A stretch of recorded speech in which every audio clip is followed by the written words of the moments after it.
The harbor ledger was open on the table to the same page it had been 3 nights ago. She had not turned it. She was sitting by the window in the early morning, the small notebook balanced on her knees, and the harbor visible in the gap between the buildings below. The boats going out, the boards being updated, the administrators arriving at their desks, the routine of the surface. She had been recording the harbor ledger at this window for 3 weeks. She had been recording something else in the small notebook for 2.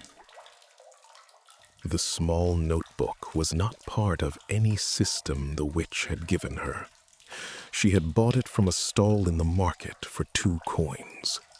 It was full of entries that had nothing to do with quota structures or license hierarchies or the names of men whose signatures appeared on the wrong documents. It was full of the rivals' movements. The 3rd stall from the left at the market every other morning. The street she took to avoid the mud near the tannery. The friend she walked with on Tuesdays. The aunt on Thursdays. The hour she left home. The hour she returned. The lamp she lit first, visible from the lane below. The siren had begun this the same way she had begun everything else, methodically, from a distance, with a logic attached. The rival had access to the prince. Understanding the rival's patterns meant understanding access to the prince. This was the framework she had applied when she started, and it was not an unreasonable framework.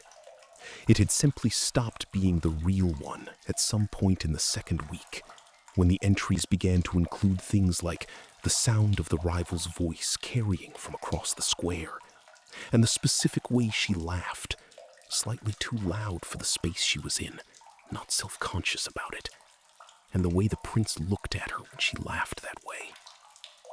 The siren had kept writing. She had not changed the label on the activity. She had simply continued. The rival had qualities that were easy to dismiss, and the siren had catalogued them carefully.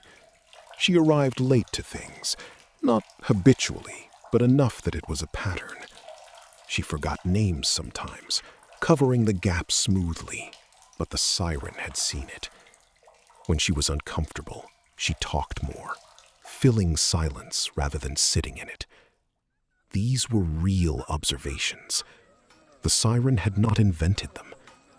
What she had done, and she was aware of this, in the way you are aware of something you have decided not to examine directly, was assign them a weight they did not objectively carry. Every person she had ever observed had qualities that could be listed this way. The license administrator had a nervous habit with his left hand. The quota signer on the east dock clicked his teeth when he was thinking. These details were neutral. She had written them down and moved on. The rival's details she had written down and returned to. She had also written down the things that were harder to dismiss, the way the rival moved through the prince's world as though she had always been part of it, not inserted, not accommodated, but genuinely woven in. The way she knew which of his moods required words and which required silence. The way he straightened almost imperceptibly when she entered a room, not from formality, but from something more reflexive than formality. The rival had not done anything to earn the siren's attention in the way that the names on the ledger had earned it. She had simply been there, in the place where the siren needed to be, with a depth of history behind her that could not be acquired. This was the thing the siren could not catalog correctly. You cannot list a history as a deficit. But she had tried. She made the decision on a Wednesday, in the late afternoon, watching from across the square. She did not experience it as a decision in the moment. She experienced it as a series of small, separate observations that happened to arrive in a particular order. First, the rival and the prince were standing outside the harbor office, talking about something that made them both look down at the ground, the way people do when the subject is real. Second, the access she needed to the prince had not materialized in 3 weeks, and the mandate had a timeline, and the timeline was not indefinite.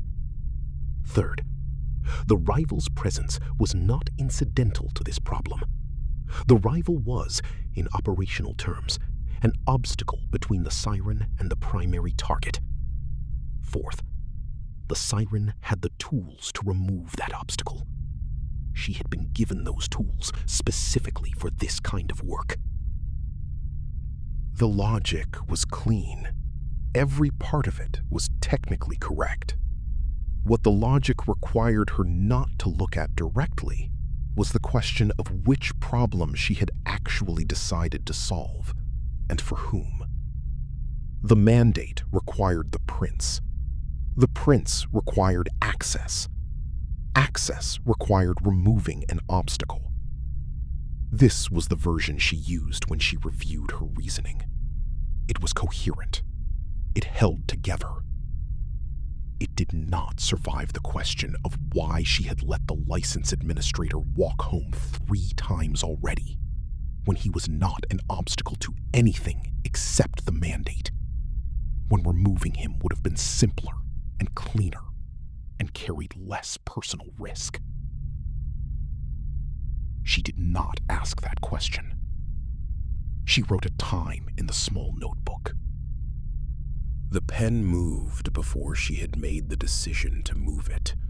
That was the thing she registered, not the decision, which she had declined to examine, but the specific weight of the pen in her hand, the notebook open to a new page, the particular white of a page that has not yet received anything. She wrote the time. The ink took a moment to dry in the cold air of the room. She looked at it. 2 numbers and a colon. She wrote the location. The page now held 2 pieces of information that, separately, were ordinary. An hour of evening, a section of dock. Together, they were not a record of something she was planning. They were a record of something she had already decided. There was a difference between those 2 things. She had understood the difference for 11 weeks, and she sat with the notebook open for a moment longer than she needed to, not reading what she had written, because she had written it and did not need to read it back.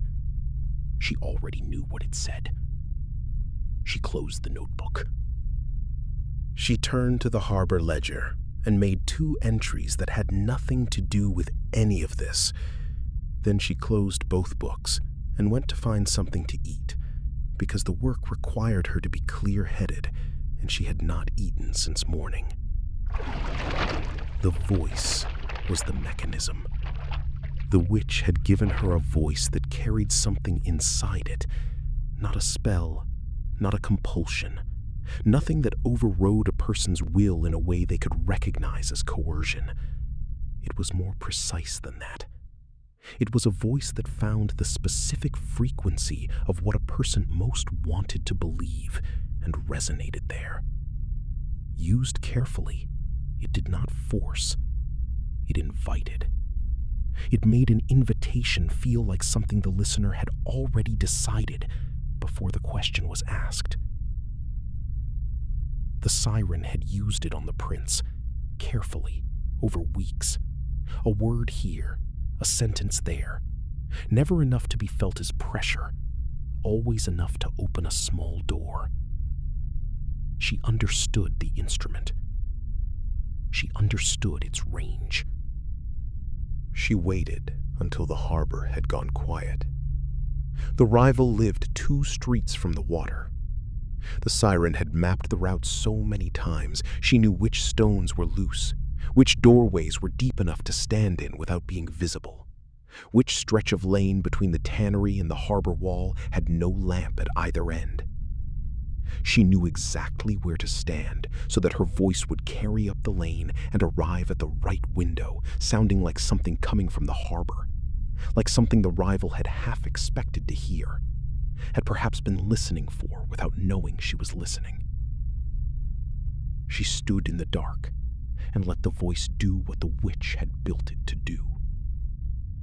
The rival came to the window, then to the door, then down the lane, slowly, with the expression of someone following a sound they cannot quite locate, but cannot bring themselves to ignore. The siren had seen this expression before, the way a person moves towards something when the wanting has outrun the reasoning. She recognized it because she had been wearing it herself for weeks, watching the prince from across the square, and had not named it then either. She let the rival come to the end of the dock.